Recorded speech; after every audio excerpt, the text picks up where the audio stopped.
Hello, my noble band of outlaws, Outlaw Samurai, coming at you live with a video.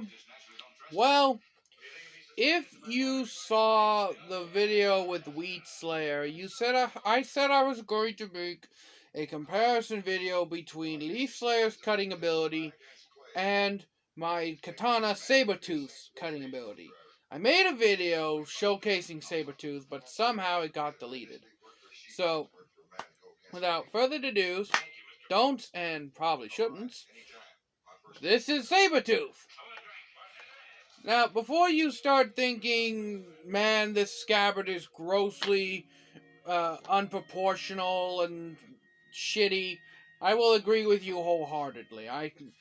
This scabbard is the one I made. Sabertooth didn't come with a scabbard. I made this, and I will be the first to admit it's horrible and shitty.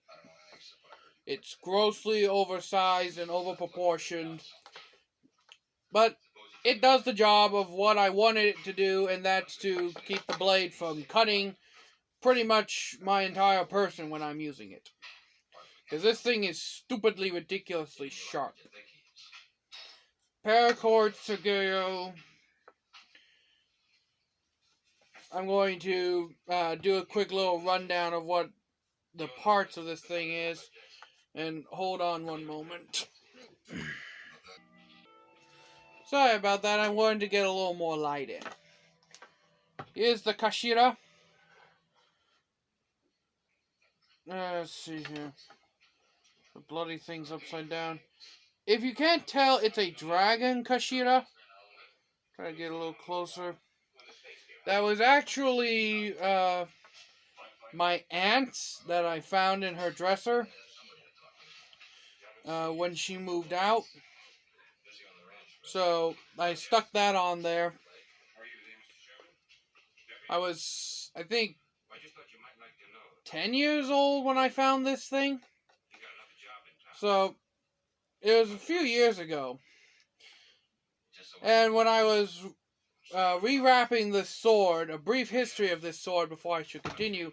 This sword once belonged to my friend John, who it was originally owned by my friend John's sister's husband, who stuck the damn thing in the ground for like 4 years and never touched it again. He then picked it up and gave it to John.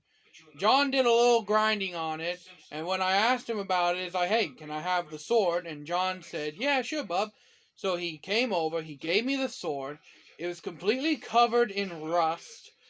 I did a restoration video of this sword as one of my very first videos, so if you scroll down my video list, you could find it. But, with that in mind, I've made a few videos of Sabertooth, but I've never given it a dedicated video. So when John gave the sword to me, I cleaned it up, I polished it, I sharpened it. And when he gave it to me, the handle was completely, was 99% unwrapped. It was basically just wrapped around itself. So I took the same Segeo cord, same Tsukamaki cord that was on this thing. This is the same wrapping. And I rewrapped it myself. I know the diamonds aren't very even, but I'm not... This was my first time ever actually doing a real Tsukamaki wrap. And personally, I don't really care if the diamonds are uneven or not on my swords. The sword is there to do a purpose, and that's to cut whatever the hell I put in front of it, which is that can be cut within reason. If you've ever seen those biohazard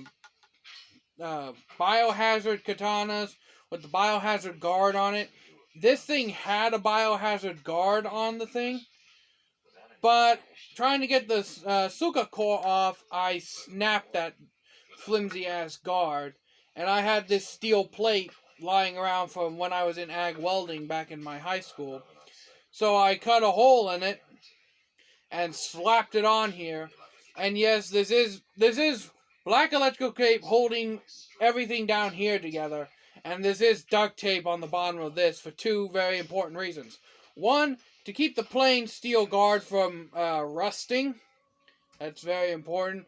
And second, I made the hole a little big, so I stuck duct tape in there, and it holds it perfectly well. I know it's not very pretty, I know it's not very elegant, but hey, I am a redneck, I am a hillbilly, and I am a samurai. And I'm an outlaw. So you combine all that shit together, you get a redneck sword. So that's sabertooth. The rest of the fittings are still original to the blade, except for the kashira and the suba. The fushiras came with it as well. So did the habaki and the seppas. But, and I also had to replace the makugi pins because this thing was rattling around in the suka, and I just didn't feel confident using the damn thing. But now it's completely solid, and I feel very confident using it. But, I've been rambling on enough. Time for the point where everybody likes, and that's the sword porn, pointy, stabby, cutty part. This is sabertooth. As you can see, it's the only katana I have that does not have a bohi. Unlike my crane katana, which has an obvious bohi in it. Commercials in the background, sorry about that. This does not have a bohi. This has a basically just acid etched kisaki. This one doesn't. But this one, the reason I named it sabertooth is pretty obvious once you look at the blade. And look at how much sori it has. I'm holding this guard directly at the camera, and look how off-center the tip is. This thing has over an inch of sori in it. Which, I'm not really complaining. I do kind of like the look of a katana with a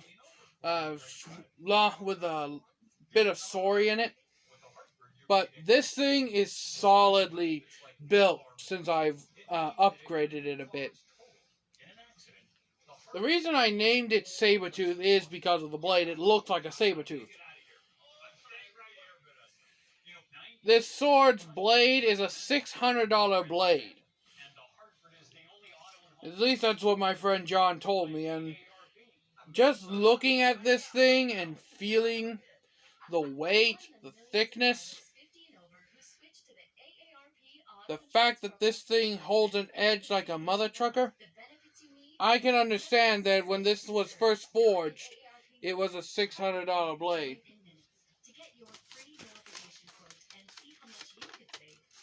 If you notice,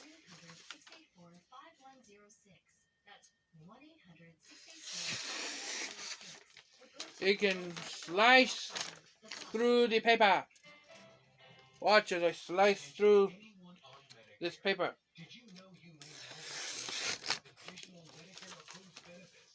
So yeah, it's sharp. So I am going to do a cutting comparison between my sharpest sword and my sharpest machete.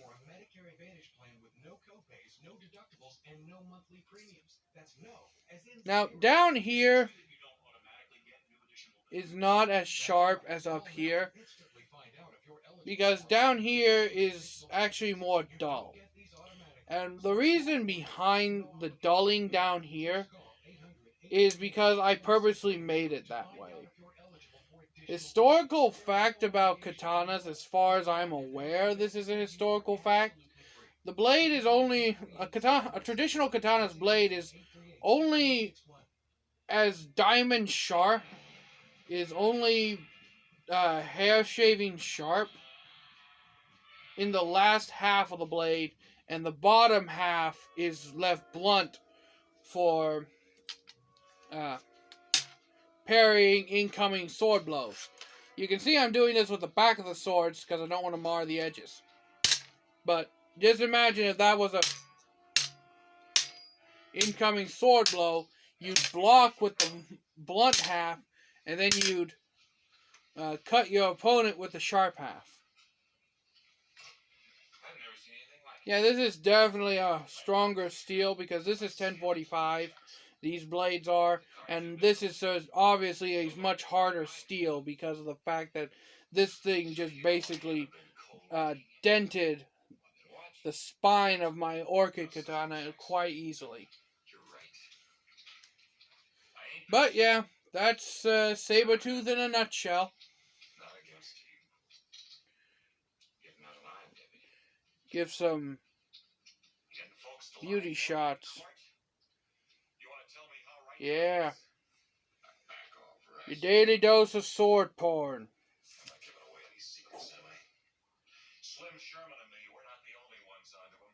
So, until next time, my noble band of outlaws, Outlaw Samurai tells all y'all, be crazy rednecks, be safe in using your weapons, and I'm out. Peace.